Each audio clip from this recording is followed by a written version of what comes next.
The Baltimore Ravens appear to be getting bold when it comes to their offensive coordinator search. We talk about why that's actually a good thing, how close the Ravens are to returning to the Super Bowl, looking at a 2022 season review, and more coming up next on this Monday episode of Locked On Ravens. You are Locked On Ravens, your daily Baltimore Ravens podcast, part of the Locked On Podcast Network, your team every day.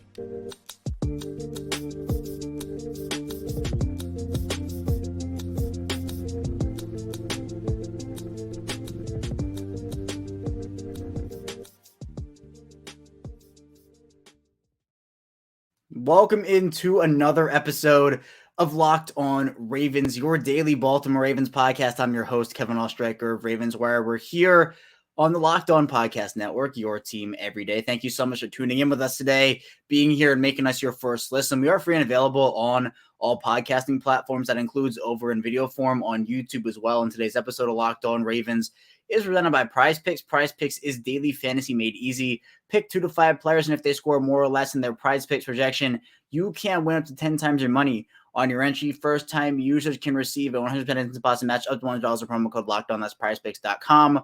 Promo code Locked On, and we return here. It is Monday after Championship Sunday, and we now have the Super Bowl matchup. It's the Reed Bowl, the Kelsey Bowl, is the Kansas City Chiefs and the Philadelphia Eagles will match up in the Super Bowl. Obviously, the 49ers and the Bengals, the two teams on the losing end of that. So there goes their seasons. But I think it'll be a good game between Philadelphia and Kansas City. But today here, Ravens-wise, because we're talking about the Ravens here today, obviously, as we do every day on Locked On Ravens, we'll be talking a bit more about the Ravens offensive coordinator search. It's a pretty big deal. You know, the Ravens and their next offensive play caller, it has to be a good marriage. It cannot be something where one doesn't see eye to eye with the other 2 years in. That they have to be sure this is good both for the short term and the long term of the organization.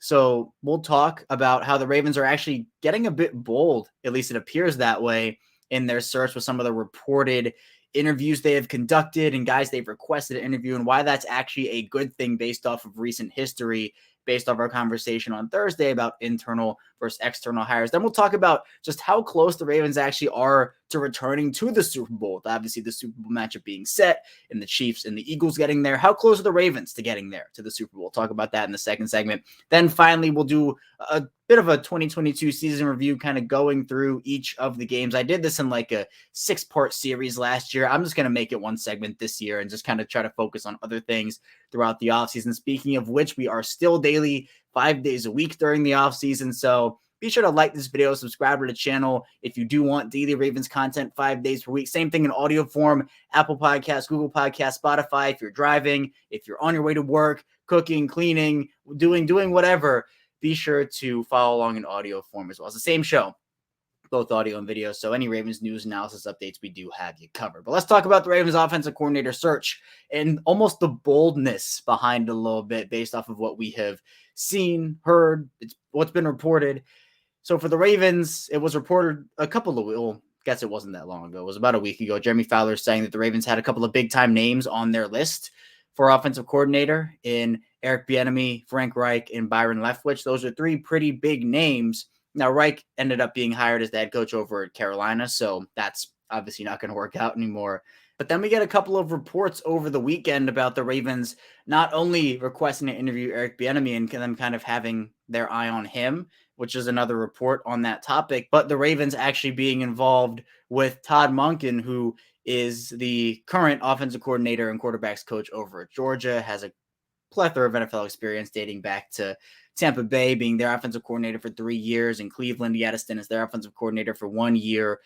And it kind of goes with a trend, and I think a bold one from what the Ravens have kind of gone with over the past couple of seasons, of going with these guys that do have these pass offense or successful pass offense experiences, where we know the Ravens have been a very run-heavy team. That is no secret. That is their bread and butter. And I'm not saying that all of a sudden they're going to go completely 180 in the opposite direction and just completely say, hey, we're throwing it 50 times a game. I don't think that's what's going to happen. But I do think that this is kind of them going outside the box a little bit. I mean, you know, Zach Robinson, Dave Canales, some of these other guys who young, bright, innovative minds who have history of either understanding the way that pass offenses work, having successful work with pass offenses and or quarterbacks. I mean, we saw the Rams in their Super Bowl year. Their offense was not good this year, but last year when they won the Super Bowl, they had the best passing offense in the NFL. You look at a team like Eric Bieniemy in Kansas City and how that, with Patrick Mahomes and all those weapons, how that offense has been just an absolute juggernaut over the last 5 seasons and even longer, where you're talking about what Eric Bieniemy has done with that offense. And that's another hire where I think it will be very good for the Ravens to kind of dip their toes into that pool and see what it's like. And then you have, Dave Canales, who is over there in Seattle, the reclamation project that is Geno Smith, obviously worked with Russell Wilson during his time in Seattle. Now, granted, his time in Seattle went much better than in Denver, and that's obviously a very given. But, then you have the internal candidates such as a James Urban and the others of the world, such as T. Martin. And even when you're talking about what the Ravens have done, George Godsey-wise, the Ravens officially interviewing, according to Jess Rebeck, Godsey and Urban for the position. But you have those guys who, they're going to leave no stone unturned, and you're probably going to get that. But then you also have, the Broncos offensive coordinator, who I know the Denver's offense was very good rushing-wise over the past couple of games. Well, the end couple of games for them. But those are the other hires where I think you're doing your due diligence if you're the Ravens, and, maybe one of those works out. But the constant theme for them, which I think has been a bit bold based off of recent history for that offense, is going with these pass offensive experienced coordinators, which I think is a good thing for them. And you might be saying, like, Kevin, this isn't bold. This isn't, this is what they should be doing. And yes, I agree. 100% is what they should be doing, because we know the strength of this team is the rushing game. And I think you can take stuff from that Greg Roman offense. You can keep it there, but you need to bring in new. You need to not completely tear it down, but you have to bring in other pass concepts, other aspects of a passing game. And I think some of these big-time candidates, such as a Monken, such as a Bieniemy, and maybe some of the other, younger, more innovative, well, not that the other guys aren't innovative, but, other guys who have innovative ideas, such as a Zach Robinson, such as a Dave Canales, and some of these others as well. This is a good step, I think, but it can't just be a step. I think an external hire is the way that I would want this to go. I'm very intrigued by what Todd Monken can offer. I also think that Eric Bieniemy would be a pretty slam dunk hire. I know that there are multiple questions surrounding Bieniemy, including how much of the offense is actually his offense. But again, he's done a lot over there in Kansas City, and I think if he's interested in making that lateral move, it'd be a move that Baltimore should be interested in, and obviously, based off the reports, are interested in right now. And in terms of, what Monken has done over there at Georgia, obviously very big in the development of Stetson Bennett, who recently ran into some legal troubles, but that's a different story in terms of him being arrested for public intoxication. But then you have also his stints at the NFL level, where first he got his shot with Tampa as the offensive coordinator there. I'll just quickly read his offenses out. Was 18th in passing and 29th in rushing in 2016. The next year he ended up going 10th in passing, 27th in rushing in 2017. Then 2018 actually was the second best passing offense in the NFL, 7.78 yards per attempt, but 31st in rushing. And Tampa hasn't had a good rush offense. I mean, it's been a while for them. They don't value that side. Well, I shouldn't say that, but they have struggled in the run game for a very long time. But again, if you can take some of what Monken has done in terms of being a pass expert, I guess, and kind of rolling that into what the Ravens need, I think it's a good fit. Bieniemy, if you can kind of roll in some of the stuff that Kansas City has done, Zach Robinson, what can he do with some of the stuff he's implemented over there in Los Angeles? And we saw Los Angeles at their best is very, very, very good. So they have options, and you might be saying it's not bold for them to go out there and kind of look at this. This is the right path. This is the expected path. But some of these big names, sometimes the Ravens, and we've seen this over the course of their history, and we talked about it on Thursday in our Thursday episode. So if you haven't watched that, I highly recommend you do so or listen to it. But they have pretty much valued the internal candidate route, where Marty Mornhinweg was an internal candidate. Greg Roman was an internal candidate. You look back, Jim Caldwell was an internal candidate. The only guys you can look to, Gary Kubiak, who was not, a guy like Mark Trestman was not, but really the internal hire train for the Ravens, they value their guys, which again, I don't necessarily blame them for, but now is the time for them to be bold in this, make sure that it is the right fit. And I think the right fit is someone who you can bring in from outside of the organization, can bring in new ideas. And they're doing that right now. So while I know that for some teams, it's not really the bold thing to do because it's what usually happens. The Ravens have had a history and a process, and it hasn't always been that way. It's not always an internal candidate. I'm not saying every single hire has been one, but they do value that. So I think the fact that there is a reported interest in these guys and there are reported interviews with these guys, it is a good step, a somewhat bold step in the right direction. But again, it cannot be a step. I think that for them, they should act on one of these guys. I think for now, based off of the names and the reports, Bieniemy is probably the guy that I'm very intrigued by. I know Kellen Moore is another name people are looking at. I'm 50-50 on Kellen Moore. I'm not too familiar with the Dallas offense. I'm going to have to dive a little bit more into that before I can actually come on here and say something about it. But it's another name you're looking at. But Baltimore, again, leaving no stone unturned here. Now it's just a waiting game of seeing who the next guy is going to be. But coming up in our second segment, we'll be diving into just how close the Ravens are to making it back to the Super Bowl. So be sure to stay tuned for that. Still a lot to talk about here on Locked On Ravens. But first, this episode is brought to you by PrizePicks. And for me, another week, another win in fantasy basketball. I actually got Anthony Davis back, but some of my other stars, they're starting to get injured again. So I got to get my team healthy. But if you're looking for a different twist on fantasy, be sure to check out PrizePicks, and it's super easy to use. They have a ton of games and formats you can play also, and you can have a ton of current entries within those. And how it works is you pick 2 to 6 players, and if they will go score more or less than their PrizePicks projection, you can win up to 25 times your money on any entry. There's no competing against other people. It's just you versus rejections available. PrizePicks offers rejections on any sport you watch, including the NFL, the NBA, the MLB. You have NHL, PGA, college football, college basketball, and more. Entries can be made in 6 seconds or less. It's that easy. They have safe and fast withdrawals, and they're currently operational in over 30 states and Canada. Download the PrizePicks app or go to PrizePicks.com to sign up for the daily fantasy sports. First-time users can receive a $100 deposit match up to $100 with promo code Locked On. If you deposit $100, PrizePicks will give you $100. If you deposit $50, PrizePicks will give you $50.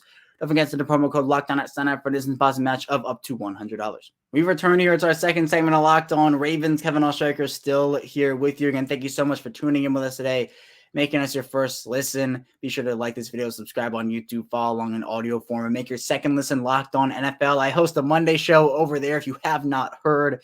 So you can see more me on the screen. You can listen to me in audio form. We talk with Locked On Eagles, Locked On Chiefs, and even Locked On Panthers about the biggest news throughout the NFL, which is obviously championship weekend and what happened there. So be sure to tune into that.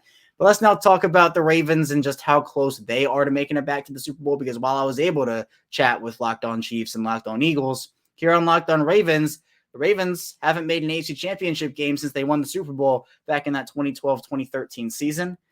And to me, for as good as the Ravens are, I'll say as consistent as the Ravens have been for the most part of being a really good regular season team, building a very competitive roster and kind of being in the hunt and making the playoffs. The playoff success has been pretty underwhelming ever since that Super Bowl, where back when John Harbaugh took over, and obviously it was the Harbaugh and Flacco pairing that came in 2008, a lot of playoff success. And then they obviously, that peak of that was the Super Bowl win.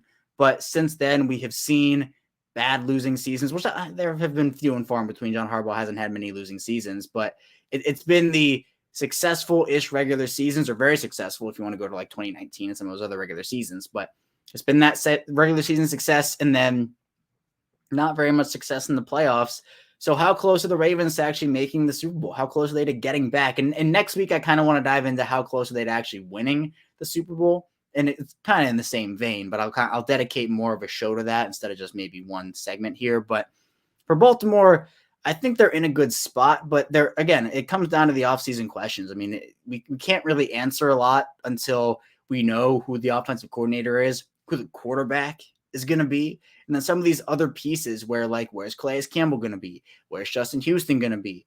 What are they going to do about some of the other players, such as a couple years down the line? And that's again, it's a couple years. So like Patrick Queen, that decision will have to be made. Where's Chuck Clark going to be? That's more of a this offseason thing.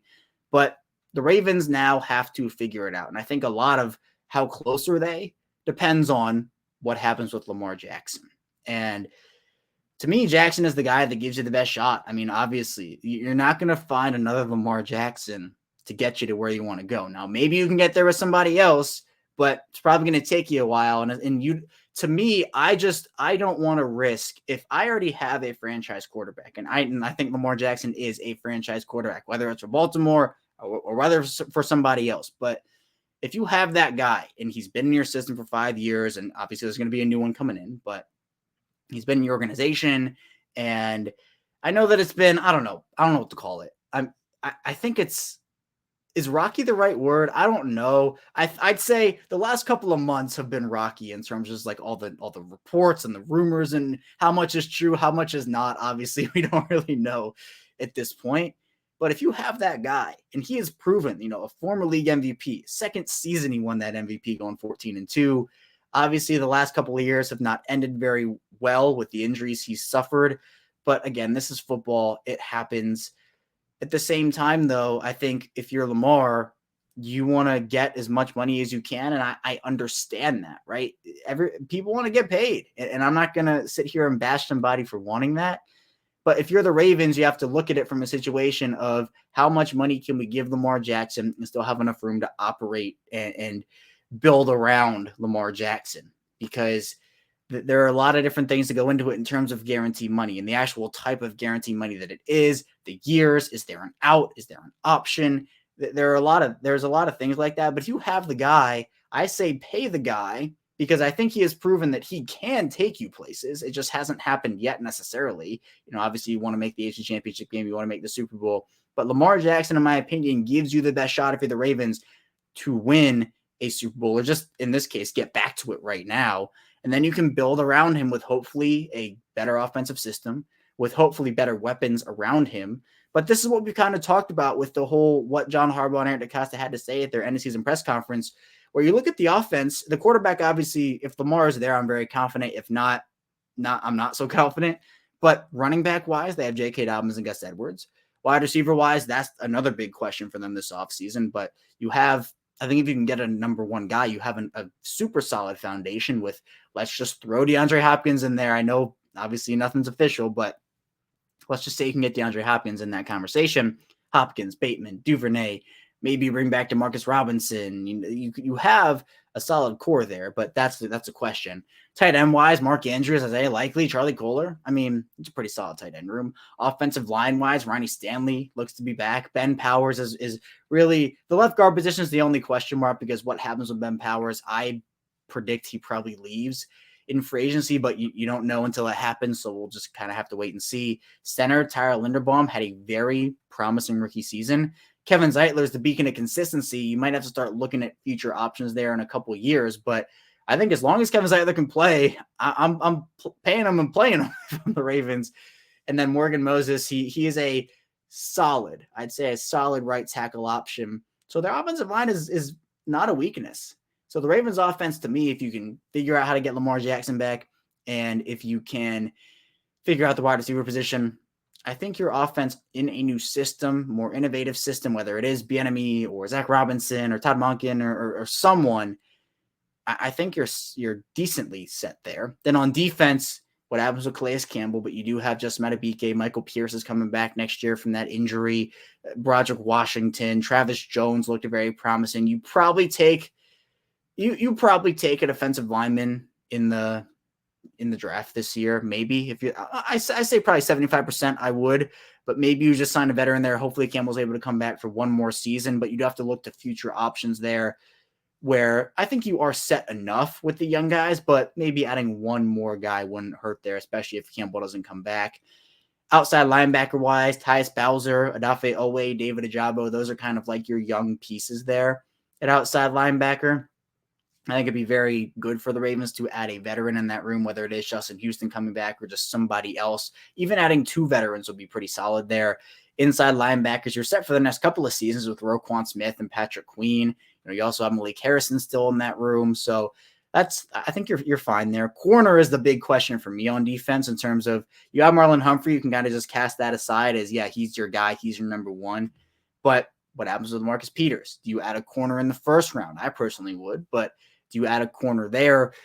And then what about your depth pieces? Is Jalen Armour-Davis enough? Is Brandon Stevens enough? Is Pepe Williams enough? Some of those questions. And safety-wise, I think you're pretty good. Marcus Williams and Kyle Hamilton, even if Chuck Clark gets traded or moves on, I still think you're pretty solid in that aspect. And then you can throw in Geno Stone if you want to in that conversation as well. And special teams, we don't even have to talk about special teams with Justin Tucker. Jordan Stout definitely, I think, has to have a better second season than his rookie year. I'd say he had a fine rookie season, not good, not bad, but he has to be a little better in his second season, obviously. And then Nick Moore was one of the best long snappers in the NFL. So you're good there. So I think the Ravens, they are closer than some people might think, but if this is such a big offseason, because if they don't do a good job this offseason, whether it is signing guys or drafting guys or just building this team, it could cost them and it could set them back. It could set them back a lot. So I think if decisions are made the right way,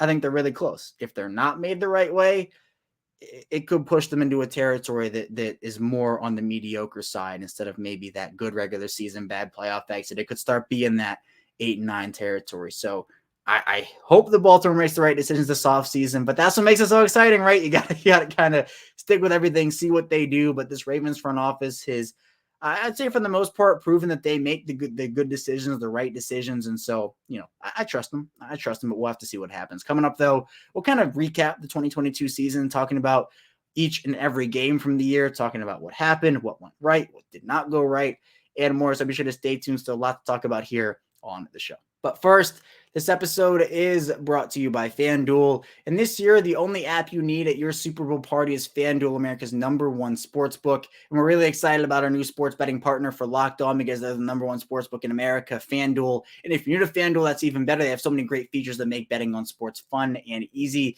Download FanDuel now so you can bet Super Bowl 57 with a no-sweat first bet. You'll get up to $3,000 back in bonus bets if your first bet doesn't win. FanDuel lets you bet on everything from money line to point spreads to who will score a touchdown. And the money line, I'm sure, will be moving all week between the Chiefs and the Eagles. So I'm keeping my eyes glued to the FanDuel sports book to see where they move. And the FanDuel Sportsbook app is safe, secure, and super easy to use. Best of all, you can get paid your winnings instantly. And the app is really easy to use. You get super user-friendly, and it's something that makes it such a good experience. So join FanDuel today at FanDuel.com/lockedon to claim your no-sweat first bet on Super Bowl 57. That's FanDuel.com/lockedon. Make every moment more a FanDuel official sportsbook partner of the NFL. We're back here, Locked On Ravens, Monday edition. I'm still Kevin Ostreicher. Thank you so much for being here with us today as we round out the show. Again, if you have not already, be sure to like the video and subscribe to the channel. It is free on YouTube and free if you want to follow along in audio form as well. Apple Podcasts, Google Podcasts, Spotify, and also be sure to check out Locked On NFL with me on the Monday episode and make that your second listen of the day. But let's now recap this Ravens 2022 season. Again, I used to do this in like a 6-part series over the course of like 6 weeks.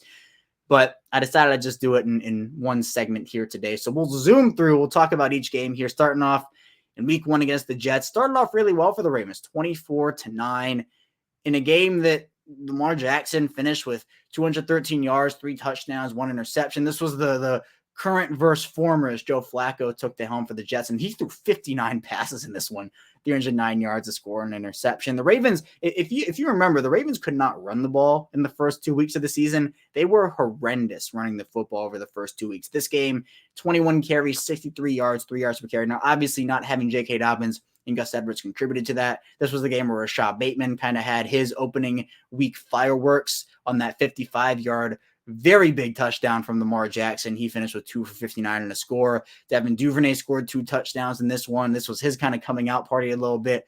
Ravens defense was able to hold the Jets to just 9 points overall on that, 1 touchdown by Joe Flacco to Tyler Conklin. But yeah, this was a good one. They were 1-0, and then they traveled back home to play their home opener against the Dolphins. And this was a game the Ravens had in the bag, 42-38. I mean, I actually played against Tua in fantasy this week. He exploded. 36 of 50, 469, 6 touchdowns, 2 interceptions, and it ruined a great offensive game from the Ravens. I mean, 21 and 29, 318 yards, 3 touchdowns. And actually, I misspoke. The Ravens running backs could not run the ball over the first couple weeks. Lamar Jackson dominated in the second week on the ground. 9 carries, 119 yards, and a touchdown. Rashad Bateman cooked at the line, had a super long touchdown. I mean, Lamar's long was 79 yards. And then you had Rashad Bateman with his 75-yard touchdown as well. But the Ravens running backs, I mean, Mike Davis, 5 for 4, Kenyon Drake, 6 for 8, Justice Hill, 3 for 16. They just could not run the ball. But it was the fourth quarter, a 28-3 fourth quarter that doomed the Ravens. And this was a learning experience for Mike Macdonald, for Kyle Hamilton. Then you moved to week 3, and we saw growth, I would say. Still some settling in for Mike Macdonald to do, but Kyle Hamilton saved this one. Lamar Jackson playing like an MVP, 218 yards, 4 touchdowns, 1 interception through the air, another 107 and a score on the ground. I mean, first 3 weeks, I think he was the leading MVP candidate to me in the way that he played. But Devontae Parker cooked the Ravens. He had 5 receptions, 156 yards. I mean, if you want a yards per catch average on that, 31.2 yards per catch. And then you have Nelson Aguilar, who had 20.5 yards per catch. Kendrick Bourne, 14.5. Mark Andrews, 8 for 89 and 2 scores. Devin Duvernay, another touchdown for him. But the Ravens 2-1. You know, they're 2-1, and then they have a game against the Bills. This was the biggest matchup of the year for them so far throughout the first 4 weeks, and they lose 23-20. Obviously, the controversial decision by John Harbaugh to go for it on that 4th down instead of kick the field goal. Obviously, they don't get it, and then the Bills go down the field and kick the field goal. Lamar didn't have a great game in this one, 144, 2 interceptions, along with 1 touchdown. The defense, you know, holding the Bills to 23 points. I mean, holding Josh Allen to 213 yards. It's pretty impressive. Then you go to the next week, in week 5 against the Bengals, the Ravens pick up that win, and they hold Joe Burrow to 217 yards, 1 touchdown, 1 interception. Lamar, again, struggled a little bit in this one, missed 2 wide-open touchdowns in a span of 3 plays on deep shots, 174, 1 touchdown, 1 interception there. But 19-17 was the game there. Justin Tucker playing hero for the Ravens as he was able to kick the game-winning field goal. And so you're feeling good, you know, win-loss, win-loss, win, and the Ravens, the trend continues. They lose to the Giants in week 6. 24-20 in a game where this was on the offense, you know, a fourth quarter collapse, but the offense just gave the ball to the Giants deep into Baltimore territory. And that was that. This was the ill-advised throw by Lamar Jackson across his body to Patrick Ricard of all people, which I don't know if I'm making that throw, but, you know, in that situation, you just got to throw the ball away. Week 7, the Ravens win 23-20 against the Browns. Lamar only throws 16 passes, 9 for 16, 120 yards. Gus Edwards, this was his first game back. He had 2 touchdowns. It was a really nice story for him to have that as well. But, you know, the Ravens didn't really throw the ball in this one. They were still able to win, though, against Jacoby Brissett and that Browns team. Then the Ravens go on a little bit of a run. They beat the Buccaneers in week 8 by the final score of 27-22. That was a big win. The Saints in week 9, 27-13. That was huge as well. So you're sitting pretty for the Ravens. They're heading into the bye. You have a 3-game winning streak. You're 6-3. And I'd say you head into that bye feeling good. But then the stuff just started to begin to collapse, especially offensively. I mean, they beat the Panthers 13-3, but they beat the Panthers 13-3. That's the problem. You know, the offense should have been able to put up more points in this one. It was 3-3 until the fourth quarter. The Ravens only were able to muster 3 points in the first 3 quarters. Lamar Jackson, 209 and an interception. It was not until 7:16 to go in the fourth quarter Lamar was able to sneak it in from 1 yard or rush it in there. But then you lose to the Jaguars 28-27 in a game you probably should have won. You then pick up 2 wins against the Broncos 10-9 and the Steelers 16-14. But Lamar leaves the Broncos game early, and obviously he does not play again throughout the rest of the season. The Steelers game, it was a gritty win, but I think then you kind of took that momentum and you lost it all against Cleveland in a game that was just how you don't run the ball in the fourth quarter, the way that the Ravens were able to dominate the Browns in this one, and then just absolutely collapse in the fourth quarter here, where there were no points scored in the fourth quarter, but J.K. Dobbins didn't get a carry after the, 50-some second mark in the third quarter. Gus Edwards didn't get a carry after the 14:54 mark or something, after Dobbins averaged 9.6 yards per carry and Edwards averaged 7.9. And then, it was frustrating things like that throughout the rest of the season. The Falcons game, 17-9, they win that, but you argue they probably should have won that by more. The Steelers game, 16-13, that was disappointing in multiple ways, where the offense just could not get anything going for the most part, where you just wish things were different because the Ravens defense played really well. They didn't allow a touchdown until Najee Harris, that 10-yard pass from Kenny Pickett, which was a heck of a throw, heck of a catch by those two. But 56 seconds to go, that's the first touchdown a defense allows. You probably should win the game, especially for the Ravens, where, you should be able to dominate a little more than that.